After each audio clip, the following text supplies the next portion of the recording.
Recording message जाने से बताना। भैया रिकॉर्डिंग स्टार्ट हुआ है ना सुमित जी? जस्ट कंफर्म भी ना। हेलो, आप लोग कनेक्टेड हैं कि नहीं?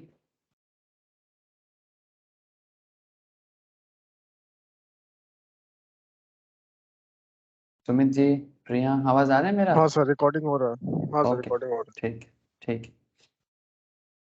Okay, good morning to all of you again. अच्छा, तो बेसिकली इक्विटी डेरिवेटिव क्लास है और हम लोग ऑप्शंस में डिस्कशंस कर रहे हैं। और ऑप्शंस में हम लोग धीरे धीरे काफ़ी डेप्थ में आ रहे हैं। कुछ दिन बाद स्ट्रैटेजी बिल्ड भी सीख जाएंगे, लेकिन स्ट्रैटेजी बिल्ड सीखने से पहले कुछ बेसिक्स एरिया में थोड़ा डिस्कशंस हो जाना चाहिए। जैसे करंट जो डिस्कशन चल रहा है, ये आपका ऑप्शंस ग्रीक में बात हो रहा है।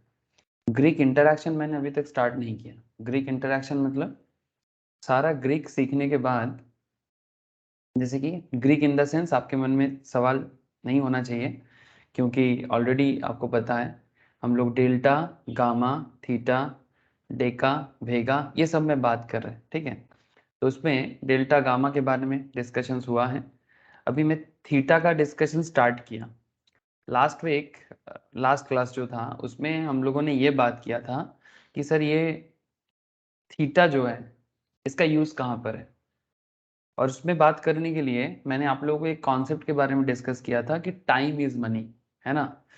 टाइम इज मनी, या फिर आप ऐसे बोलो कि ऑप्शन मार्केट में टाइम वैल्यू मनी, ठीक है? ऐसे इसका टाइम वैल्यू मनी बोलने से एक फंडामेंटल्स का भी एक कॉन्सेप्ट होता है time value of money financial management में। बट यहाँ पर जो टाइम वैल्यू ऑफ मनी है, या कॉन्सेप्ट थोड़ा डिफरेंट वे में काम करता है। तो कॉन्सेप्ट इज दैट सर ये टाइम इज मनी या टाइम वैल्यू ऑफ मनी, इसके बेसिस में एक्चुअली क्या होता है, प्रीमियम में चेंजेस आता है ना? कि समय एक बहुत बड़ा चीज है। और अगर आप कोई कॉन्ट्रैक्ट ले रहे हो, ठीक है, अगर आप कोई particular contract strike price choose कर रहे हो या कॉन्ट्रैक्ट में आ रहे हो सर, ठीक है, ऑप्शन कॉन्ट्रैक्ट में, तो उसमें एक्सपायरी के लिए जितना ज्यादा समय रहेगा, ठीक है, प्रीमियम वैल्यू उतना हाई रहेगा। इसके पीछे का लॉजिक बहुत सिंपल था। अगर हाथ में समय हो तो कोई भी पर्टिकुलर कॉन्सेप्ट ऐसा लगता है कि हाँ ये फुलफिल हो जाएगा, लेकिन जितना समय जाता है वो टाइम कम होता रहता है।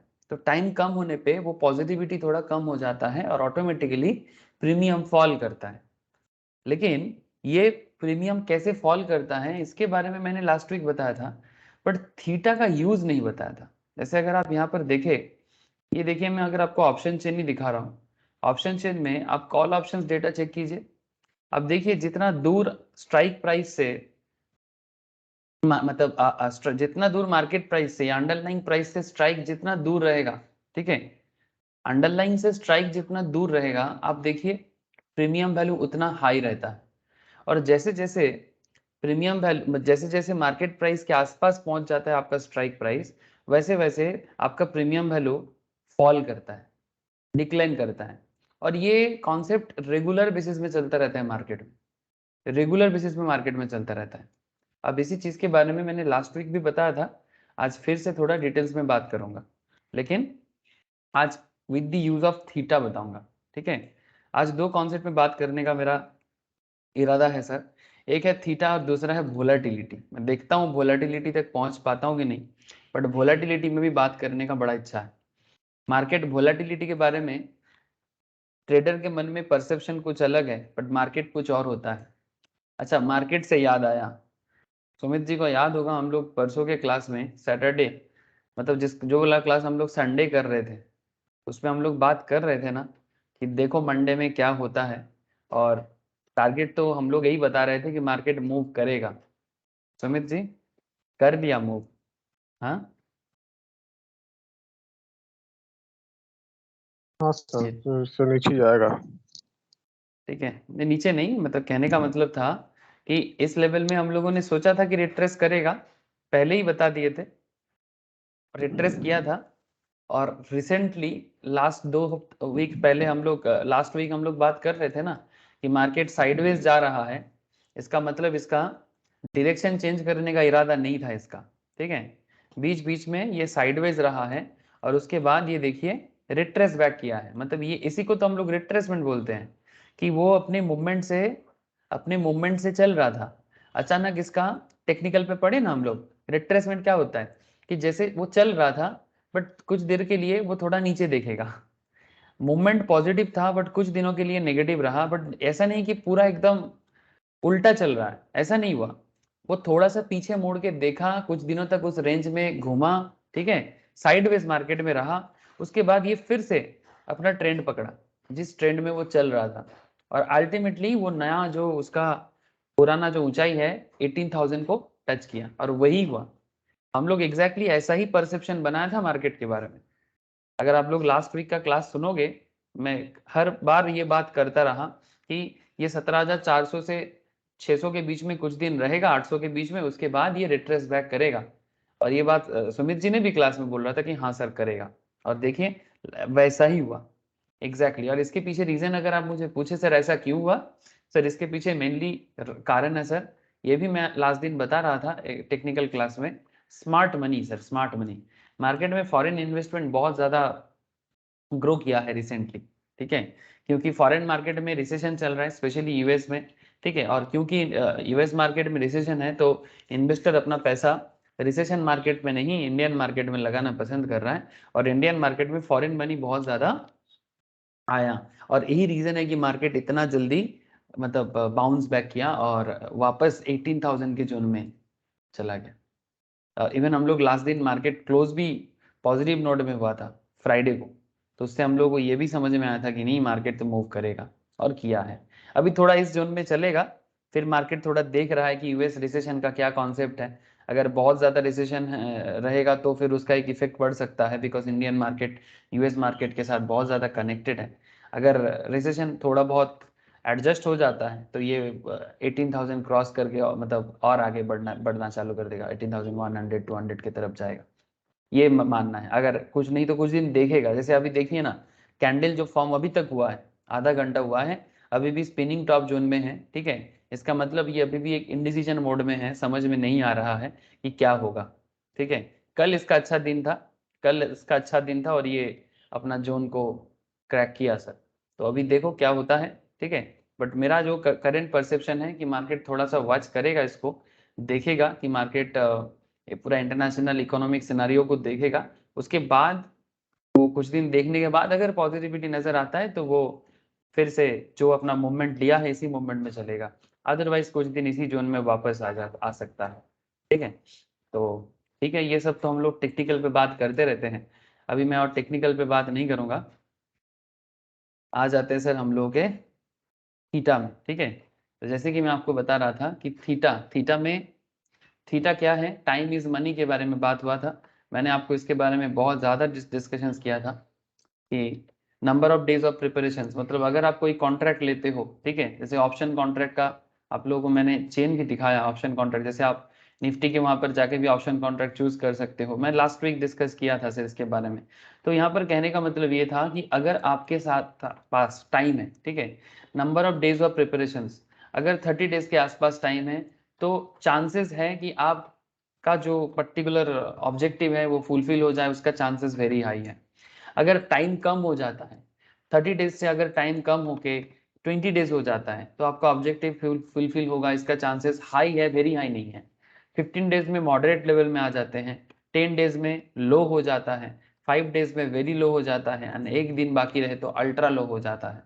और ये जो चांसेस है ना, एग्जाम जैसे ये एग्जाम पास करने का चांसेस क्या है, ठीक है। सिमिलरली मैंने आप लोगों के साथ ये भी डिस्कस किया था कि जैसे एग्जाम पासिंग का चांसेस होता है वैसे ही निफ्टी, ठीक है, या फिर निफ्टी बैंक, जो भी आपका पर्टिकुलर ऑप्शन ट्रेडिंग के लिए या फिर कोई पर्टिकुलर स्टॉक, ठीक है, आप उसको अगर यूज करते हो तो वो अपना एक्सपेक्टेड पॉइंट पे टच करेगा, इसका चांसेस क्या रहेगा, ठीक है। जैसे मैं आपको बोला था कि निफ्टी स्पॉट चल रहा था, एक पुराना डेटा है, निफ्टी स्पॉट चल रहा था 8,500 में, ठीक है, और आपने 8,700 कॉल ऑप्शंस बाय किया, तो what is the likelihood of this call options to expire in the ITM, मतलब क्या चांसेस है कि आईटीएम में क्लोज होगा।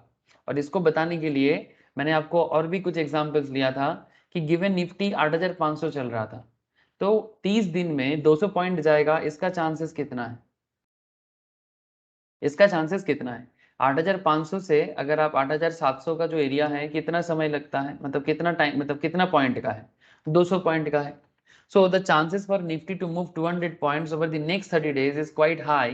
Hence, the likelihood of an option expiring in ITM upon expiry is very high. और आप लोगों को पता है स्ट्राइक प्राइस 8700, मार्केट स्पॉट 8500. तो अगर 8500, अगर आपने 700 स्ट्राइक चूज किया, ठीक है, आपने 700 स्ट्राइक चूज किया और आप चाहते हैं कि मार्केट स्पॉट मार्केट 8700 तक पहुंचे, ठीक है, तो आप ITM जोन में आ जाओगे, ठीक है. नाउ क्वेश्चन इज दैट ये जोन में आएगा, इसका चांसेस कितना है? अगर हाथ में टाइम है तो वेरी हाई है. अगर हाथ में टाइम कम हो रहा है तो मॉडरेट, मतलब नॉर्मल हाई है, ठीक है. वेरी हाई से हाई हो जाएगा, ठीक है. अगर हाथ में टाइम और कम हो जाता है तो चांसेस बड़ा लो हो जाएगा, ठीक है. और अगर मानो कि एक ही दिन बाकी है एक्सपायरी का तो अल्ट्रा लो हो जाएगा, ठीक है. इवन मैंने इसके बारे में आपको एग्जाम्पल के साथ बताया था. इसमें दो कॉन्सेप्ट काम किया था, एक टाइम रिस्क का मैटर है और दूसरा intrinsic value of an option था, जिसमें मैंने आपको ये भी समझाया था कि प्रीमियम जो है ये किस पे डिपेंड करता है, एक टाइम वैल्यू पे डिपेंड करता है और उसके साथ इंट्रिंसिक वैल्यू पे डिपेंड करता है, ठीक है. ये दोनों सर चीज के थोड़ा ऊपर वॉल्यूम वॉल्यूम बढ़ाइए ना सर। वॉल्यूम बढ़ा है, मतलब मेरा आपकी तरफ आवाज से नहीं आ रहा वॉल्यूम है बढ़ाइए ना। बहुत कम आ रहा है सर, थोड़ा वॉल्यूम बढ़ाइए ना। क्या? प्रिया को भी मेरा आवाज बहुत धीरे आ रहा है? नहीं सर, ठीक है। तुम्हें एक बार रिज्वाइन कीजिए, तो मुझे लगता है कुछ नेटवर्क इशू हो सकता है. ऐसे नहीं नहीं, वेदर अपना सर बहुत. कंप्यूटर का वॉल्यूम बढ़ाइए ना सर एक बार। कंप्यूटर का वॉल्यूम बढ़ाएंगे? हम्म मेरा कंप्यूटर का वॉल्यूम बढ़ा ही रहता है, 100 है सर. कंप्यूटर का वॉल्यूम तो 100 में है.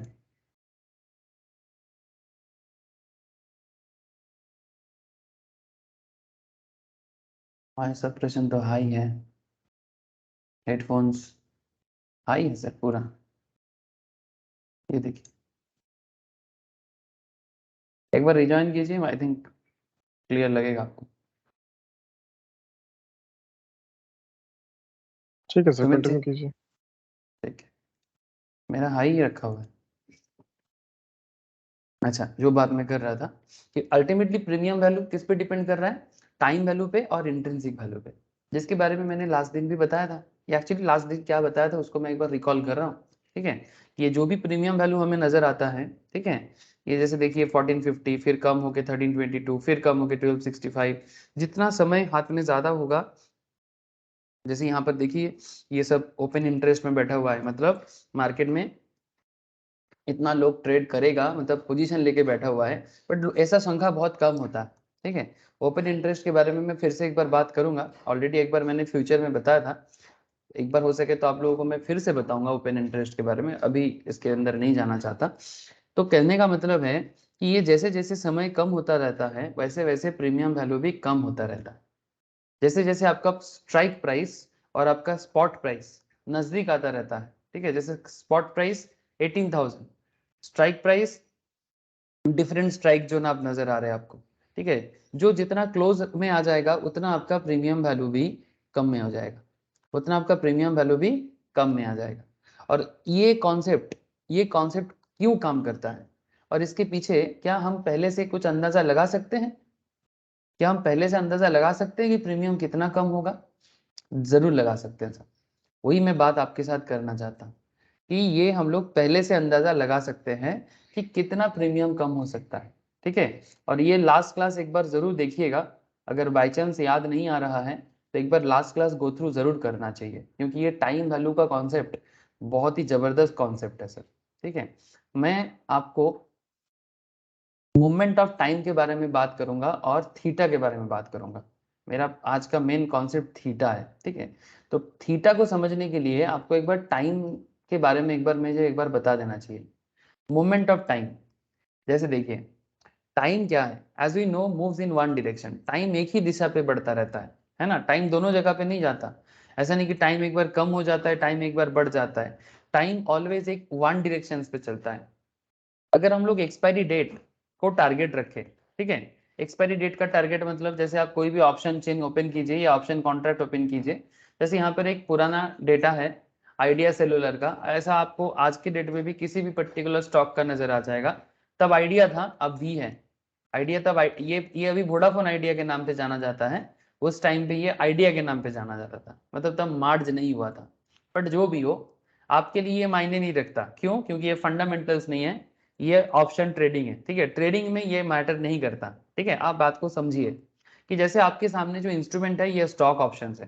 ठीक है, मतलब कोई डेरिवेटिव ऑप्शंस, मतलब इंडेक्स नहीं है। डेरिवेटिव तो है बट ये स्टॉक डेरिवेटिव है, इंडेक्स डेरिवेटिव नहीं है। ये देखिए, ठीक है। अब स्टॉक ऑप्शंस में, इंस्ट्रूमेंट टाइप में स्टॉक ऑप्शंस है, सिंबल आपका दिखा दे रहा है, एक्सपायरी डेट 30 अप्रैल को है। और ये देखिए, ये आज जिस डेट पे ये स्क्रीनशॉट लिया गया है, मतलब एनएससी के साइट से, वो 29 अप्रैल का है। कहने का मतलब है कि जितना समय कम रहेगा, ये कितना दिन में एक्सपायर होने वाला है, 1 day to expire. Option type call option है, स्ट्राइक आपका 190 है, तो 190 स्ट्राइक प्राइस का, 190 स्ट्राइक प्राइस का, इसका अंडरलाइन चल रहा है 179, मतलब आइडिया का मार्केट में चल रहा है 179.60, उसका स्ट्राइक चल रहा है 190। ठीक है, तो अगर आप 190 में लेते हो तो एक दिन में ये अंडरलाइन के पास आएगा। ठीक है, इसका चांसेस कितना है? बहुत ही लो है। ठीक है, अंडरलाइन बढ़ के 190 के पास पहुंचेगा, इसका चांसेस बहुत ही लो है। ठीक है, तो कॉन्सेप्ट इज दैट ऐसे सिचुएशंस में आपका प्रीमियम प्राइस बड़ा ही लो दिखेगा, और वैसे ही होता है। ठीक है, तो ये आप देख सकते हैं, अंडरलाइन 179, स्ट्राइक प्राइस 190, और ये प्रीमियम देखिए आप 30 पैसा। ठीक है ना, क्वेश्चन इज दैट क्योंकि ये एक दिन में एक्सपायर होने वाला है, ये एक दिन में एक्सपायर होने वाला है। अब आप यहाँ पर एक चीज ख्याल कीजिए,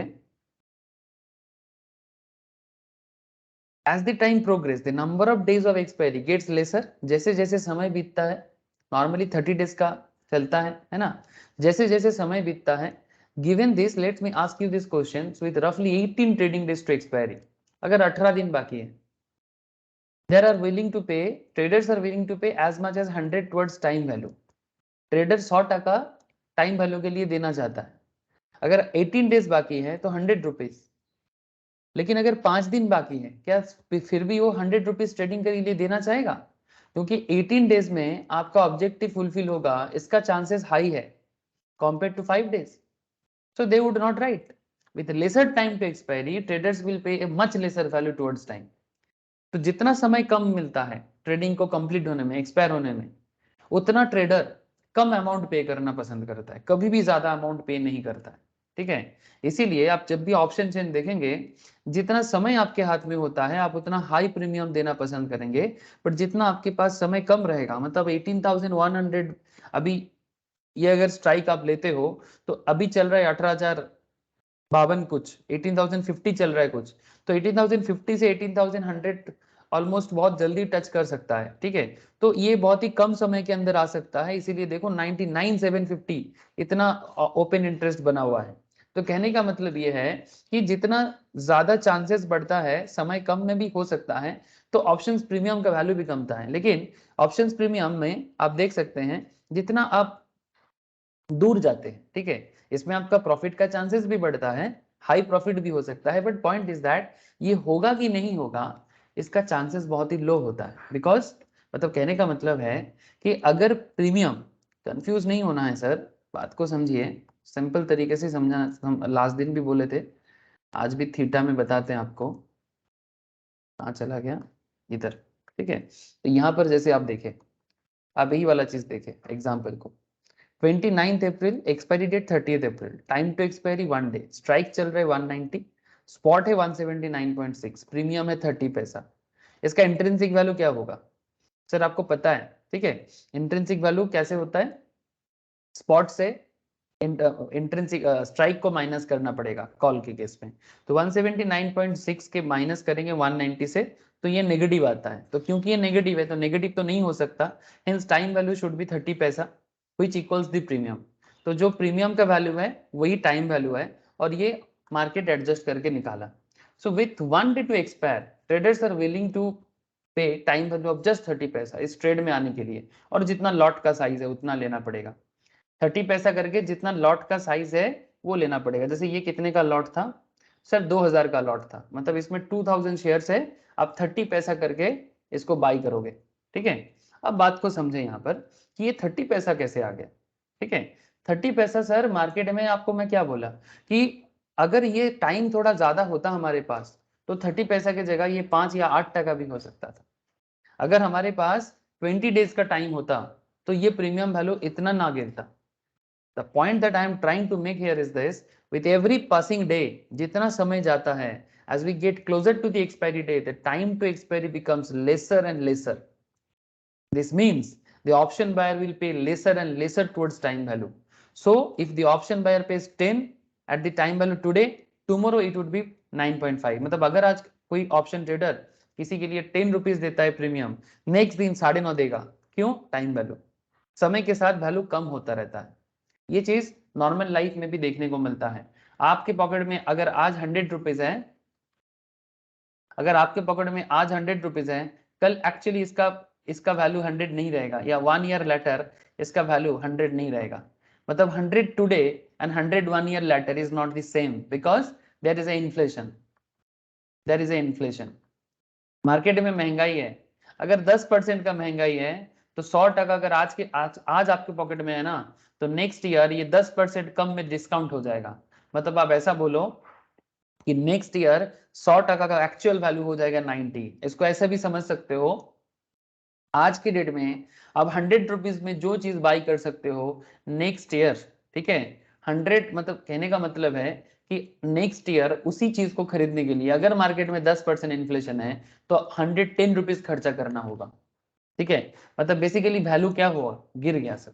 ठीक है, मतलब महंगाई बढ़ा तो वैल्यू गिर गया, है ना। तो एग्जैक्टली ये तो मैं आपको इन्फ्लेशन ओरिएंटेड बता दिया, बट ऑप्शन मार्केट भी कुछ उसी का एक कॉन्सेप्ट यूज करता है सर। ठीक है, समय जाएगा तो वैल्यू गिरेगा। ठीक है, इससे एक बात साफ होता है, जो भी मैं बात किया ना, ये मैं शॉर्टकट में बोला, बट ये लास्ट वीक का रिविजन था, ये मैंने फ्रेशली नहीं डिस्कस किया, इसलिए मैं थोड़ा शॉर्टकट और जल्दी में किया। लास्ट वीक का क्लास अगर आप लोग सुनेंगे ना तो उसमें clearly point by point discussions किया गया है। ठीक है, तो एक बार कंटिन्यू करने के लिए मैंने बताया। तो यहाँ पर बात क्या आ रहा है sir, all other things being equal, बाकी सभी चीज को साइड में रख के, ध्यान से बात को सुनिए, ये वर्ड इकोनॉमिक्स में बड़ा यूज होता है। Other thing remaining constant, all other things being equal, an option is a depreciating asset. Option एक डेप्रिशिएटिंग एसेट है ऑलवेज, मतलब जितना एक्सपायरी सामने आता रहता है उतना उसका वैल्यू इरोड होते रहता है। The option premium erodes daily and this is attributable to the passing of time. Now the next logical question is, how much would the premium decrease on a daily basis? ये बात बहुत interesting concept है sir. ये जो options premium हमें नजर आता है ना, ऑप्शंस प्रीमियम जो हमें नजर आता है, एक सेकेंड,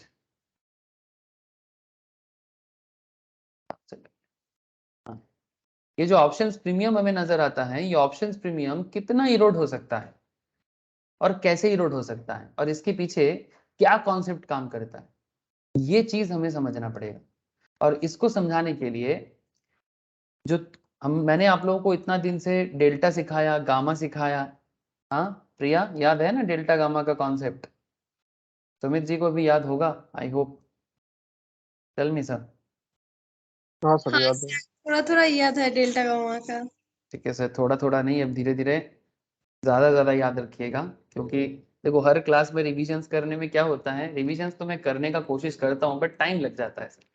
ठीक है, अब डिस्कस करेंगे थीटा के बारे में। ठीक है, अब आ जाएगा पिक्चर में थीटा, अब डेल्टा गामा। अब लास्ट में एक टाइम आएगा जब मैं आपको डेल्टा गामा थीटा भेगा सब एक साथ डिस्कस करूंगा। ठीक है, मतलब उसको बोलते हैं कनेक्टेडनेस। ठीक है, इंटर कनेक्ट करेंगे, डेल्टा गामा थीटा सबको मिलकर इंटर कनेक्ट करेंगे। ठीक है, अब जैसे ही इंटर कनेक्ट करेंगे तो आपको समझ में आएगा कि कैसे ये सारा चीज एक साथ देख के आपको ट्रेड लेने में आपको हेल्प करेगा। बट बिफोर दैट आज इतना तो जानना चाहिए सर कि थीटा क्या है और थीटा का यूज क्या है। ठीक है, यूज तो जानना चाहिए, तो चलो वही जानते हैं। बेसिकली थीटा क्या बताएगा, ये जो प्रीमियम वैल्यू कम होता है, ठीक है, ये जो समय के साथ साथ प्रीमियम वैल्यू कम होता है, क्यों होता है? बोथ कॉल्स एंड पुट्स, ध्यान से सुनिएगा, आपको पता ही है पुट क्या है, कॉल क्या है। So both calls and puts lost value as the expiration approaches. जैसे जैसे एक्सपायरेशन के हम लोग आसपास में पहुंचते हैं ना, दोनों अपना वैल्यू गवाता रहता है। थीटा और टाइम डे का फैक्टर, ध्यान से समझिए, थीटा और टाइम डेका फैक्टर, ठीक है। अब ये टाइम डेका फैक्टर क्या है सर? थीटा का दूसरा नाम बोल सकते हो आप। अच्छा, थीटा में ये पुराना जो कॉन्सेप्ट देख रहे हैं आप, ये इमेज में बहुत कुछ है सर। ये ओल्ड टाइम पे बेसिकली वॉच का काम करता था, इसमें रेत भरा रहता था, है ना? देखा कभी आप लोगों ने? ये बेसिकली सैंड है, और ये सन है सर, सन, ठीक है, सूर्य, ठीक है। अब ये सूर्य है, ये सैंड है। अब ये सैंड क्या होता है, समय के साथ साथ धीरे धीरे नीचे आता है, और उसके ऊपर बेस करके समय कैलकुलेट किया जाता था, एक टाइम था, ठीक है। तो इसीलिए टाइम इज मनी, और टाइम इज मनी का सबसे बड़ा कैलकुलेटिंग कॉन्सेप्ट इज थीटा, ठीक है। अब थीटा में क्या होता है, ध्यान से समझिए। तो टाइम डीके फैक्टर एक रेट है at which an option loses value as time passes. जैसे जैसे समय बीतेगा, ऑप्शन अपना वैल्यू लॉस करेगा। जैसे जैसे टाइम पास होगा, ऑप्शन अपना वैल्यू लॉस करेगा। बट कैसे? Theta is expressed in points lost per day. Theta जो बताता है ना, वो basically points lost per day बताता है। So when all other conditions remain the same, अगर बाकी चीजों को हम लोग कांस्टेंट करें, time runs in one direction, time हमेशा एक डायरेक्शन पे चलता है, इसीलिए थीटा पॉजिटिव नंबर होता है। However, to remind trader it's a loss in option value, it is sometimes written as a negative number. क्योंकि ये ऑप्शन वैल्यू का नेगेटिव कॉन्सेप्ट है, मतलब ऑप्शन वैल्यू गिरेगा ना, तो इसलिए कभी कभी थीटा नेगेटिव में भी डिनोट किया जाता है, ठीक है। थीटा नेगेटिव में भी कभी कभी डिनोट किया जाता है। तो थीटा -0.5 क्या बताता है? अगर आपको कहीं पर दिखता है कि थीटा में, आपको दिखाता हूं, अगर आप कभी ऑप्शन चेंज जाओगे ना, या ऑप्शंस में स्ट्रेटेजी बिल्ड करेंगे, मैं स्ट्रेटेजी बिल्डिंग अभी तक स्टार्ट नहीं किया, स्ट्रेटेजी बिल्ड करना सीखेंगे सर। वो बेसिक जब तक कंप्लीट नहीं होता है, तब तक आपको स्ट्रेटेजी बिल्ड समझ में नहीं आएगा, ठीक है। इसीलिए थोड़ा समय देना चाहिए।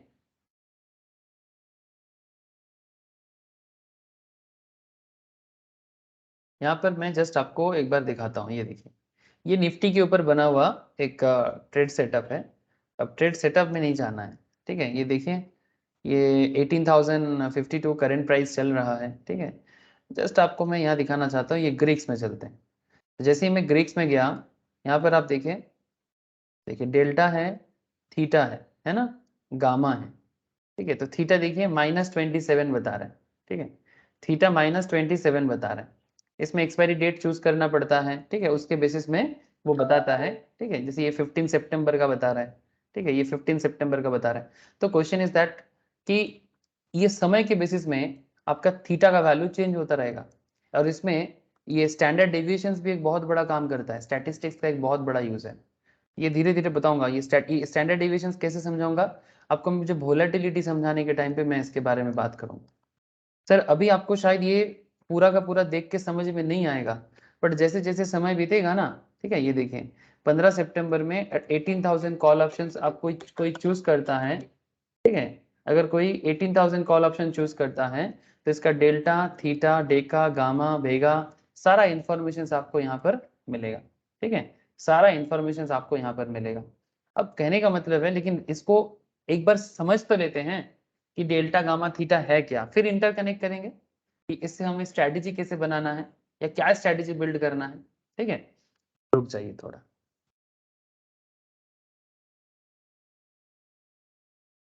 ध्यान से देखिए।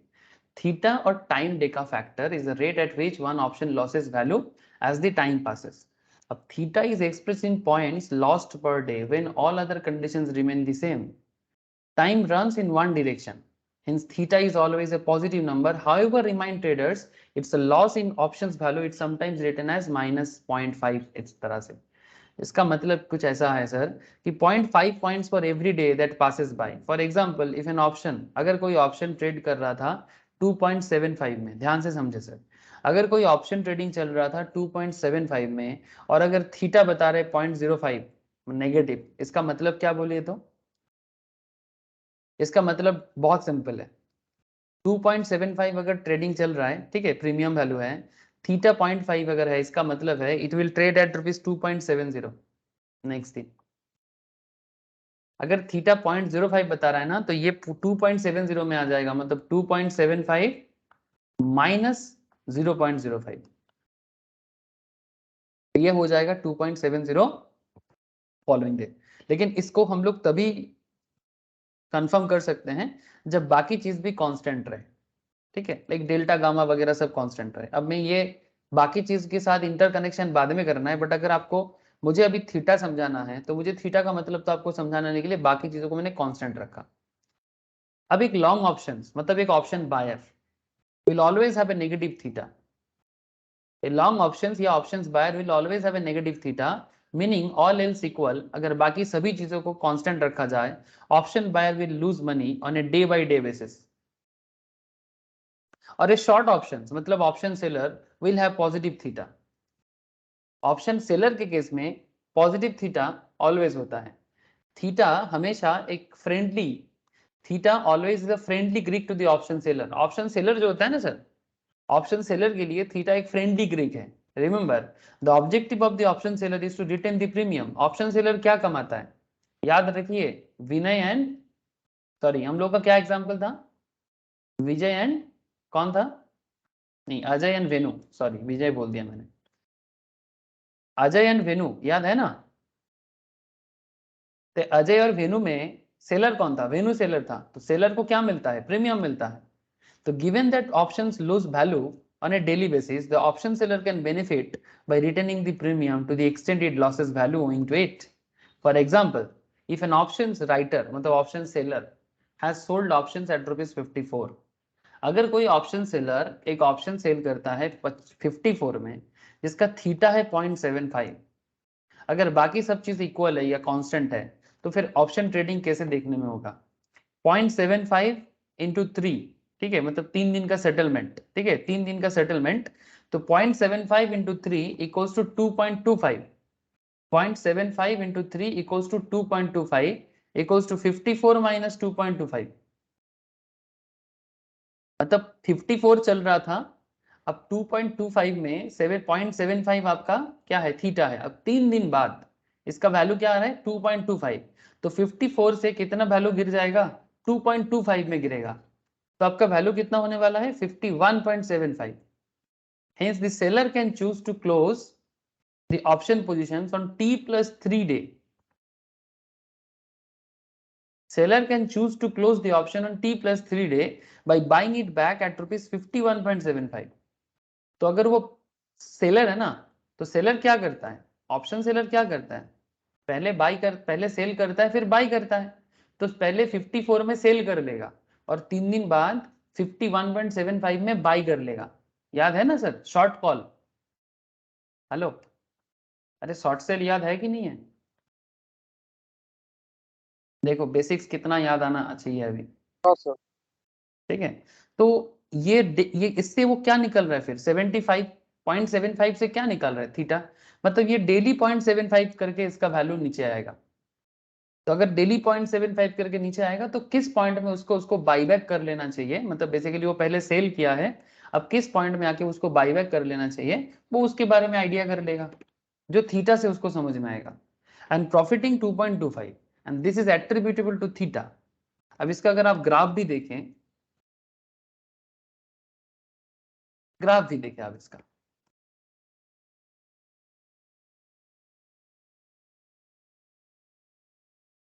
इधर ऑप्शन प्रीमियम है और इधर डेज रिमेनिंग टू एक्सपायरी है।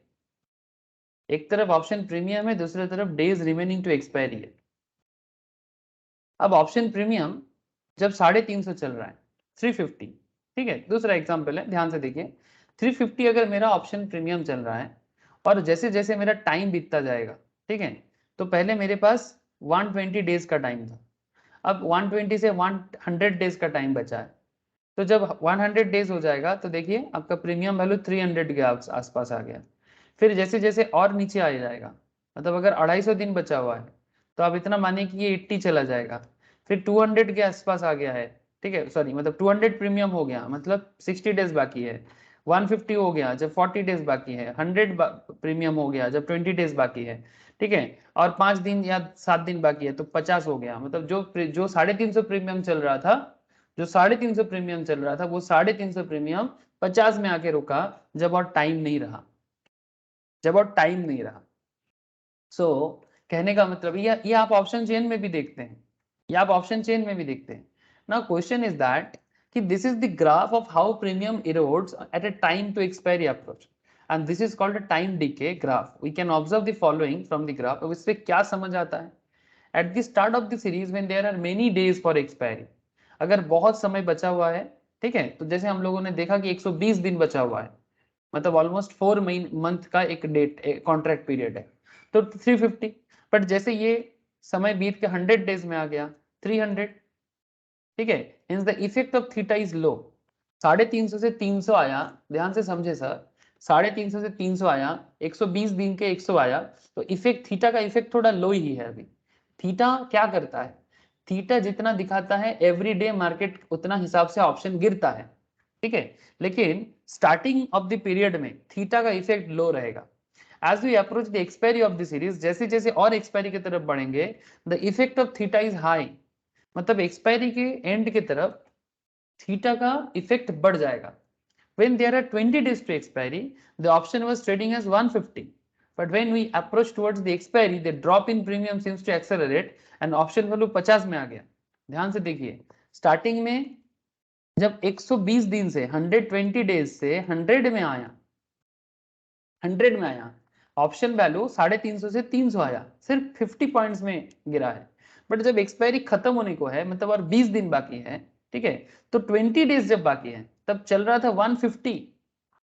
20 से 20 डेज के टाइम पे चल रहा था 150 ऑप्शन वैल्यू, बट 20 डेज से जैसे ये 5 या 10 दिन के आसपास आया, तब ये 150 से डायरेक्ट 50 में चला गया, मतलब 100 के में इसका ऑप्शन वैल्यू गिर गया। ये देखिए, मैं फिर से आपको वो ग्राफ दिखाता हूँ, ये टाइम डीके ग्राफ कहते हैं इसको। अब ये टाइम डीके ग्राफ मैं फिर से दिखाता हूँ। ये बहुत ही इंपॉर्टेंट एक अप्रोच है कि स्टार्टिंग टाइम में ट्रेडर को बहुत जरूरी है ये जानना कि स्टार्टिंग में प्रीमियम इतना जोर में नहीं गिरता है, डिपेंडिंग ऑन दी थीटा।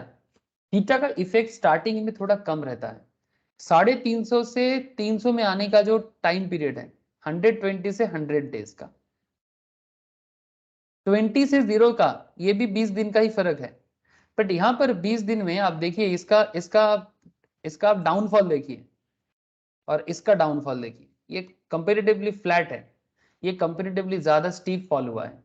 कहने का मतलब ये है कि जब आपके पास टाइम है 120 से 100 डेज, ये भी 20 दिन का फर्क है, 20 से 0 ये भी 20 दिन का फर्क है।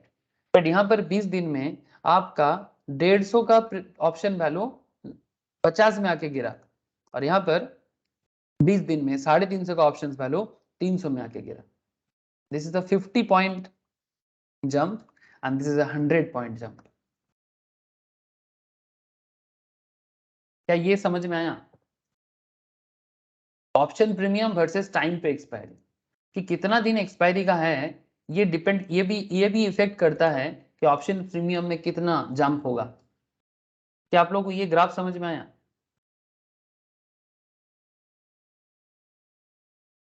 प्लीज टेल मी, क्या ये ग्राफ समझ में आया? हाँ सर। अब देखिए, अगर ये ग्राफ समझ में आता है तो फिर अभी ट्रेडर को करना क्या चाहिए, ठीक है, यही मन में चल रहा है ना, तो बस यही देखिए। As we approach the expiry of the series, the effect of theta is high. Starting में थीटा का इफेक्ट लो होता है, बट एक्सपायरी की तरफ हाई होता है। When there were 20 days to expiry, the option was trading at around 150, but when we approach toward the expiry, the drop in premium seems to accelerate and value drop below 50. Option value 50 से भी नीचे आ गया। So if you are selling options, अगर आप option starting में cell करते हो, ध्यान से सुनना, ठीक है, if you are selling option at the start of the series, मतलब स्टार्टिंग में ही अगर आप सेल करते हो, you have the advantage of pocketing a large premium value. As an option seller सोचो, ठीक है, आप large amount of premium value pocket में कर सकते हो as the time value is very high. But do remember the fall in premium happens at a low rate, but उस time पे प्रीमियम जो गिरेगा ना वो लो रेट में गिरेगा, हाई रेट में नहीं गिरेगा। You can sell option closer to expiry, आप एक्सपायरी के एंड के पास भी आप सेल कर सकते हो, but you will get a lower premium, but the drop in premium is high. But इस टाइम पे प्रीमियम वैल्यू बहुत जोर का गिरता है, डेली चेंज में बहुत फास्ट प्रीमियम गिरता है, which is advantages to the option seller. Theta actually उस टाइम पे ये बाद में मैं आपको इंटरकनेक्ट करूंगा कि कैसे ये एडवांटेजेस हो जाते हैं ऑप्शन सेलर को, कि जब ऑप्शन प्रीमियम बहुत जोर से ड्रॉप करता है। Theta is relatively straightforward and easy Greek to understand. We will revisit theta again जब हम लोग क्रॉस डिपेंडेंसीज ऑफ ग्रीक में बात करेंगे। क्रॉस डिपेंडेंसी मतलब जब हम लोग डेल्टा गामा थीटा सबको एक साथ लेके काम करेंगे। लेकिन इतना समझ में आ रहा है सर कि डेल्टा क्या बताता है, गामा क्या बताता है, और आज हम लोगों ने ये देखा थीटा क्या बताता है। ठीक है, अगर ये सभी चीज को आपको समझना है ना, उसके लिए आपको वोलेटिलिटी भी समझना होगा। ये मैंने अभी आपको, बस आप इतना समझो कि अभी मैंने आपको जो बताया, ठीक है, अभी तक हम लोगों ने जो डेल्टा गामा और थीटा के बारे में जो भी डिस्कशंस किया, ये बेसिकली डेल्टा गामा थीटा का एप्लीकेशन बताया। स्टॉक मार्केट में अभी भी इसका एकदम डिट्टो यूज ऐसे बताया बहुत सारा चीज, बट इसको पूरा चीज लेके कैसे अप्रोच बनाना है वो अप्रोच नहीं सीखा अभी तक। तो अप्रोच के लिए आपको वोलेटिलिटी भी जानना पड़ेगा, है ना।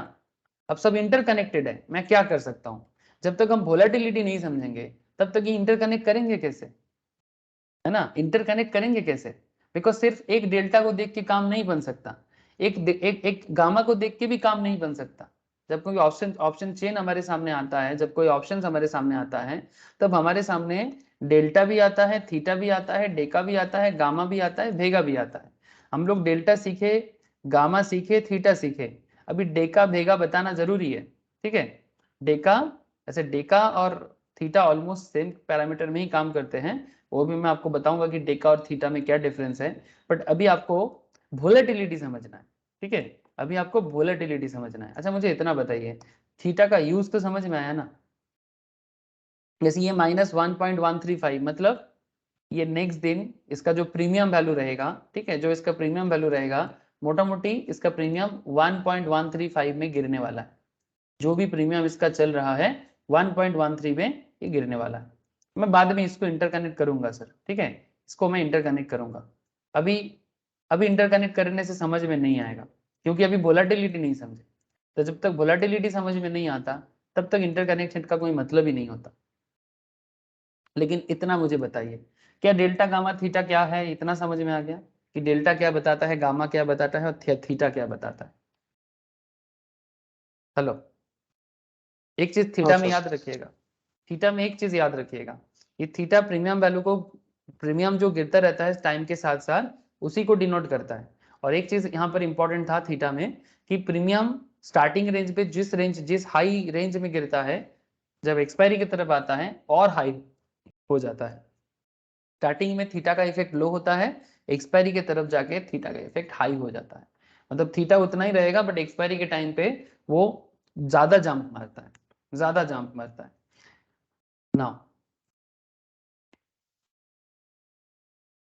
Now there is a concept of volatility sir. ठीक है, पहले वोलेटिलिटी में बहुत बात करना है। वोलेटिलिटी का नॉर्मल जो एक आम सोच है, ठीक है, एक आम सोच मतलब आम सोच इन द सेंस एक नॉर्मल परसेप्शन जो है सर, ठीक है, नॉर्मल परसेप्शन जो है, ये जो मार्केट अप डाउन होता है ना, इसी को लोग वोलेटिलिटी समझते हैं। बट क्या एग्जैक्टली यही है वोलेटिलिटी? ये जो मार्केट में अप डाउन नजर आता है, क्या यही है वोलेटिलिटी, या वोलेटिलिटी कुछ और ही है? ना अप एंड डाउन। सर ये है नॉर्मल सोच, मिंटोस सोच ऐसा नहीं है। ठीक है, मिंटोस मतलब समझ रहे हो ना। ये वोलेटिलिटी, अप एंड डाउन को वोलेटिलिटी कहते हैं, लेकिन वोलेटिलिटी इसके कारण नहीं होता, वोलेटिलिटी का कुछ और ही कारण होता है सर। ওটা हाँ, স্থির থাকবে পজিশনটা, এটা কি ভোলাটিলিটি বলতে চাইছে? अब उसके लिए आपको डेविएशन समझना पड़ेगा। जब तक आप डेविएशन नहीं समझोगे तब तक आप वोलेटिलिटी कैसे समझोगे। ये नॉर्मल सोच यही है। किसी को भी पूछो मार्केट में ट्रेडिंग करता है, नहीं मार्केट बहुत वोलेटाइल है, अप डाउन होता रहता है। हाँ मार्केट तो अप डाउन होगा, बट मार्केट का इस अप डाउन या वोलेटिलिटी के पीछे का एक्चुअल रीजन क्या है और ऐसा होता क्यों, इसके लिए आपको वोलेटिलिटी समझना पड़ेगा। ठीक है, ग्रीक के बारे में मैं ऑलरेडी आपको बताया बहुत सारा चीज, और भी ग्रीक बाकी है, बट ग्रीक को लास्ट में क्या करना है, इंटरकनेक्ट करना है। डोंट वरी, चैप्टर है हम लोग के यहाँ पर, ये देखो कहाँ चला गया, Greek interaction I will discuss, ठीक है, Greek interaction and Greek calculator सब बताएंगे, बट उससे पहले वोलेटिलिटी का बेसिक कॉन्सेप्ट को पहले क्लियर कीजिए, ठीक है। अदरवाइज ये देखिए, जैसे ये भी वोलेटिलिटी को ही समझा जा रहा है ना, ठीक है, बट ये होता क्यों है, वोलेटिलिटी मतलब सिर्फ मार्केट अप डाउन नहीं, अब इस अप डाउन के पीछे कुछ कहानी होते हैं, ठीक है, अप डाउन के पीछे कुछ रीजंस होते हैं, जिसके पीछे कुछ स्टैटिस्टिक्स होते हैं, तभी वो वोलेटिलिटी काम होता है, अदरवाइज वोलेटिलिटी नहीं है सर, अदरवाइज वोलेटिलिटी का कोई मतलब नहीं। So having understood the delta gamma theta, we are now at all set to explore one most interesting options is Greek, that is Vega. Sir आप बोले कि वोलेटिलिटी बताएंगे और आप वेगा के बारे में बात कर रहे हो, अरे सर वोलेटिलिटी का जो मार्केट का जो वोलेटिलिटी चेंज है ना, इसको समझाता तो यही है वेगा, ठीक है। As most of you might have guessed in rate of change in options premium, option premium में जो रेट चेंज होता है ना, कि कितना प्रीमियम कितना परसेंटेज चेंज होगा, वो बताने वाला कॉन्सेप्ट है वेगा, और जिसको हम लोग आमतौर पे वोलेटिलिटी कहते हैं। But the question is what is volatility, अगर आप किसी भी ट्रेडर को पूछने जाओ, most common answer volatility is the up down movement of stock market, 99% लोग यही जवाब देता है। If you have a similar opinion on volatility then it is about time we fix it that, आपको भी अगर वही लगता है तो उसको फिक्स करना है, ठीक है, मतलब मैं आपको गलत नहीं बता रहा हूँ, ठीक है, ये गलत बताने का टाइम नहीं है, बट एक कुछ कॉन्सेप्ट है जो वोलेटिलिटी को क्लियरली समझाने का कोशिश करेगा। So here is the agenda, I suppose this topic will spill over a few chapters, yes volatility अभी थोड़ा समय लेगा, बिकॉज जब तक मार्केट वोलेटिलिटी नहीं समझे तब मार्केट क्या समझे, बिकॉज अल्टीमेटली एक ट्रेडर जब मार्केट में ट्रेडिंग करने के लिए आते हैं, उसको सबसे ज्यादा चैलेंज किसके सामना करना पड़ता है, यस प्रिया, मार्केट में जो ट्रेडिंग करने आते हैं उनको यही समझना पड़ता है ना कि मार्केट किधर जाएगा, है ना, इधर हाँ सर। इधर चला मैं उधर चला, जाने कहा मैं किधर चला, है ना, तो ये जो इधर उधर मार्केट जाता रहता है, इसको अंडरस्टैंड करना एक ट्रेडर का सबसे बड़ा चैलेंज है, ठीक है। जैसे हम लोग टेक्निकल एनालिसिस के नॉलेज से या मार्केट इकोनॉमिक्स के नॉलेज से हम लोग मार्केट मूवमेंट के बारे में लास्ट 2-3 हफ्ते से एकदम सही तरह का एनालिसिस कर रहे हैं सर, हम लोग सभी कोई क्लास में, सुमित जी भी काफी हेल्प किया कि सर मार्केट तो मोटा मोटी इसी रेंज में रहेगा, मैंने भी बोला हाँ सर ऐसा ही रहेगा, और एग्जैक्टली वैसा हुआ, इसका मतलब हम लोग सही डायरेक्शन में चल रहे हैं, मार्केट परसेप्शन हम लोगों का सही बैठ रहा है सर, ठीक है। अगर आप देखेंगे, अगर हम लोगों का लास्ट एक हफ्ता का क्लास भी आप डिस्कशन सुनेंगे ना, बार बार यही बात हो रहा है कि मार्केट नीचे नहीं जाएगा, मार्केट नीचे नहीं जाएगा, मार्केट नीचे नहीं गिरेगा, मार्केट बस रिट्रेस कर रहा है, वही हुआ।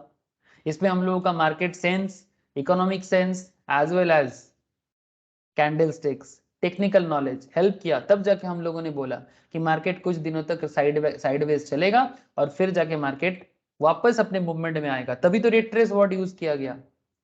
इसके लिए हम लोगों ने एक चैप्टर भी पढ़ा, फिबोनाची रिट्रेसमेंट, तो रिट्रेसमेंट का मतलब यही होता है कि वो अपना मूवमेंट से थोड़ा देर के लिए थोड़ा मूव बैक करता है और वापस अपना ट्रेंड लेता है।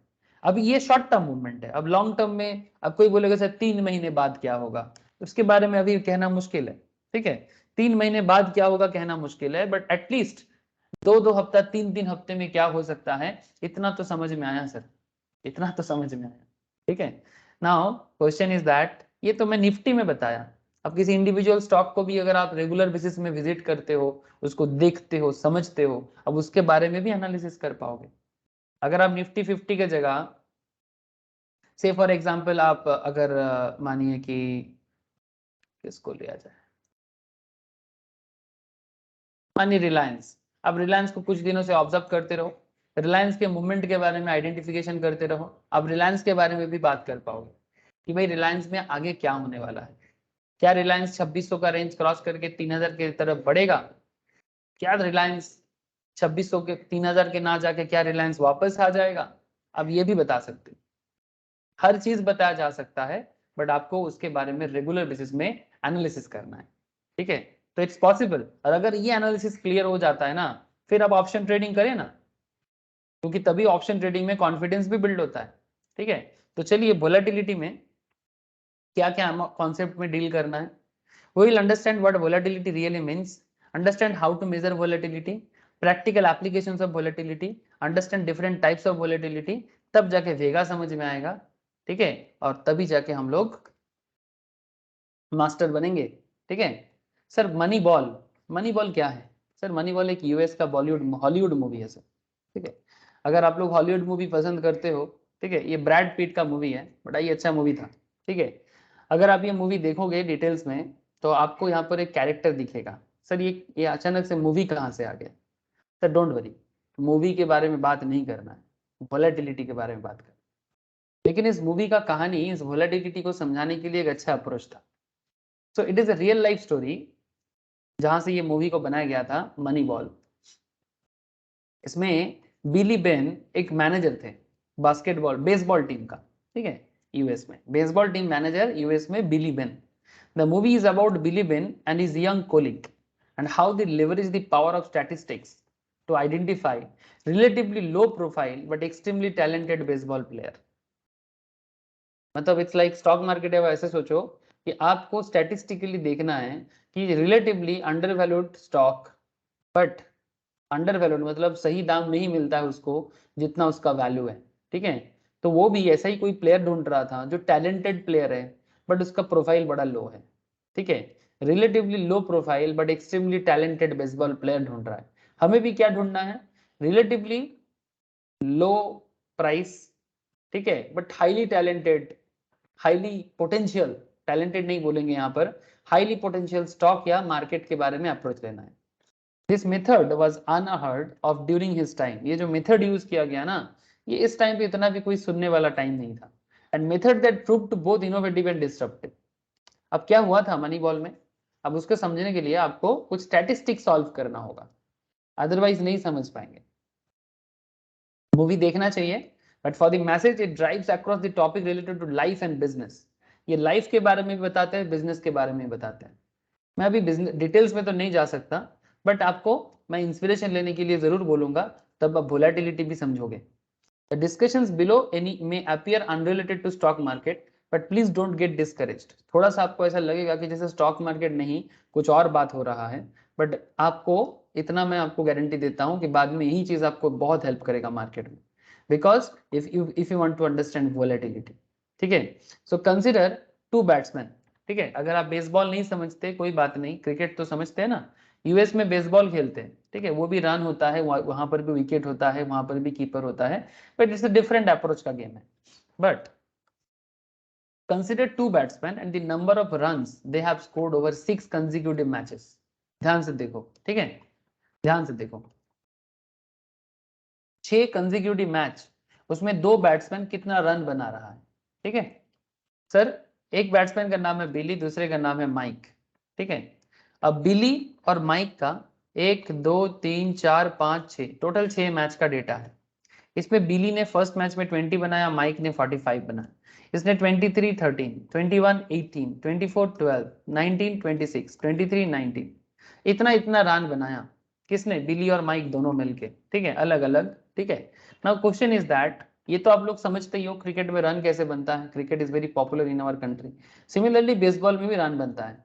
ठीक है, ठीक है, आप बेसबॉल नहीं समझते हैं, डोंट वरी, डोंट ना समझो, फर्क नहीं पड़ता, बट क्रिकेट समझ लो। ठीक है, স্যার हाँ बोलो सर। হচ্ছে 1 মিনিটের ব্রেক হবে? 1 মিনিটের ব্রেক? কিছুক্ষণ একটা ব্রেক দিন না, 1-2 মিনিট। আমি 5 মিনিটে ছেড়ে দেবো তো, আচ্ছা স্যার, ঠিক আছে। আমি 5 মিনিটে ছেড়ে দেবো। ঠিক আছে, তার একবারই ব্রেক নিয়ে নিবি। Sir you are the captain of the team. ध्यान से सुन लो सर, ज्यादा इसके बाद मेरा टैक्स का क्लास छोड़ना तो मुझे ऐसे भी है। तो you are the captain of the team and you need to choose either Billy or Mike for the 7th match. तो आप 6th मैच खेल चुके हो, 7th मैच के लिए आपको जाना है। तो आप या तो माइक को लेना चाहते हो या तो बिली को लेना चाहते हो। The batsman should be dependable in the sense that a batsman you choose should be in a position to score at least 20 runs।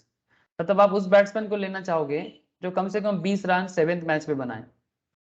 तो इसको सॉल्व करने का एक स्टैटिस्टिकल तरीका है सर। ठीक है, और ये प्रॉब्लम स्टैटिस्टिकल अप्रोच से सॉल्व होता है, और इस अप्रोच का नाम है sigma and mean approach. Calculate the total score, इसको सिग्मा बोलते हैं। ठीक है, ऐसे सिग्मा का साइन होता है ना, स्टैंडर्ड डेविएशंस में यूज होता है। और both the batsman and pick the batsman with the highest score of next game. और एवरेज भी कैलकुलेट करो, number of scores per game, pick the batsman with better average. Billy का sigma, Mike का sigma, sir सब total करके जो जितना आता है ना उसको 130 जो है ये सिग्मा है, बिली का सिग्मा है 130, माइक का सिग्मा है 133। अब एवरेज करोगे तो बिली का सिग्मा है 21.67, ठीक है, बिली का है 21.67 और माइक का है 22.16, ठीक है, ध्यान से समझना स्टैटिस्टिक्स।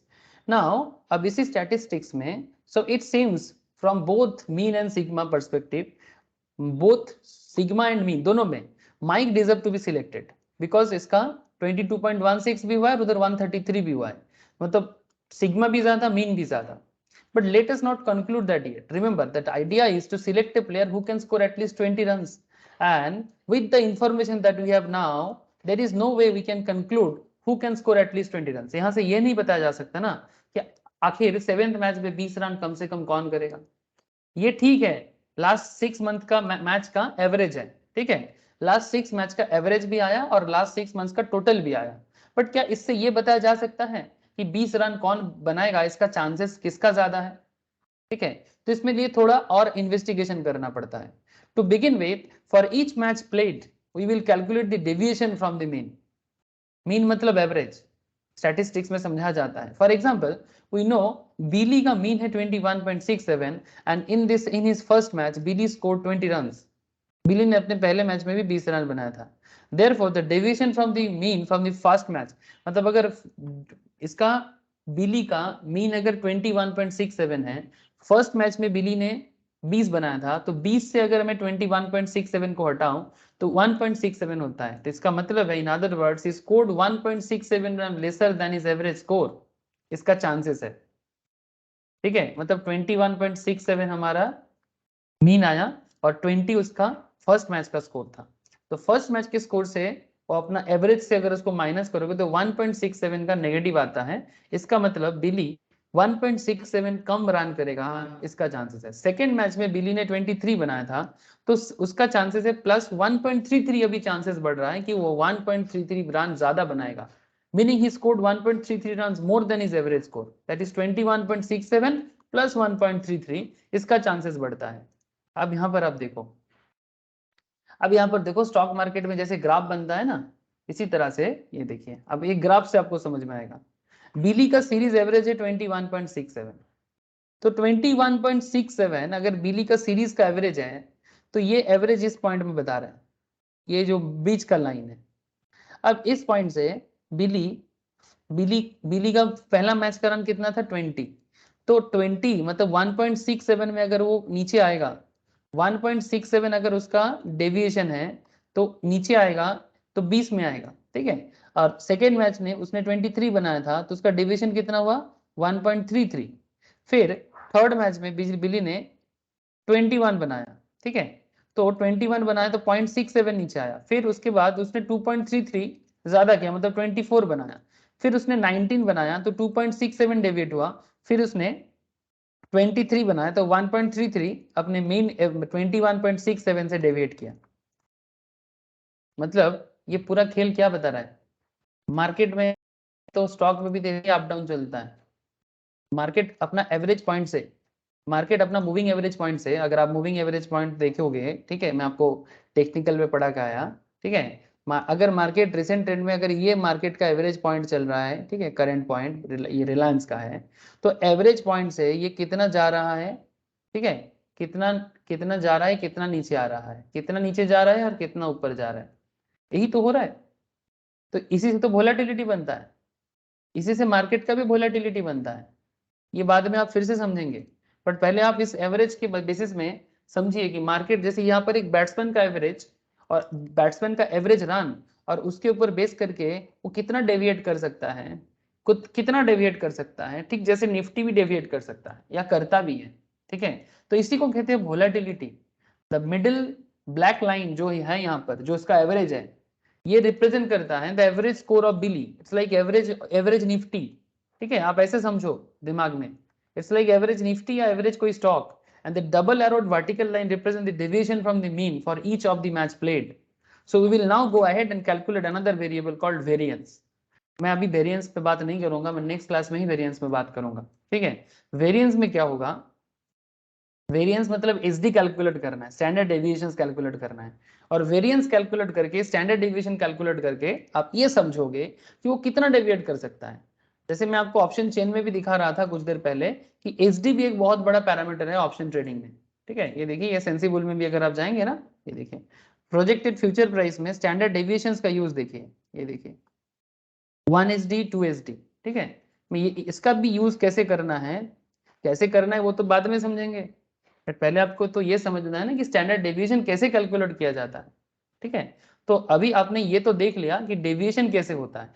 नेक्स्ट दिन मैं आपको वेरिएंस कैलकुलेट करना सिखाऊंगा, और फिर ग्रीक के साथ उसको मैच करा के फिर मैं आपको स्टैंडर्ड डेविएशंस और रिस्क के साथ मैच करा के फिर मैं रियल लाइफ एग्जांपल भी दूंगा, टीसीएस का एग्जांपल दूंगा, निफ्टी का एग्जांपल दूंगा, फिर आपको दिमाग में ये धीरे धीरे बैठेगा, ठीक है। आज मैं इतना ही रखूंगा सर, ठीक है, आज मैं इतना ही रखूंगा।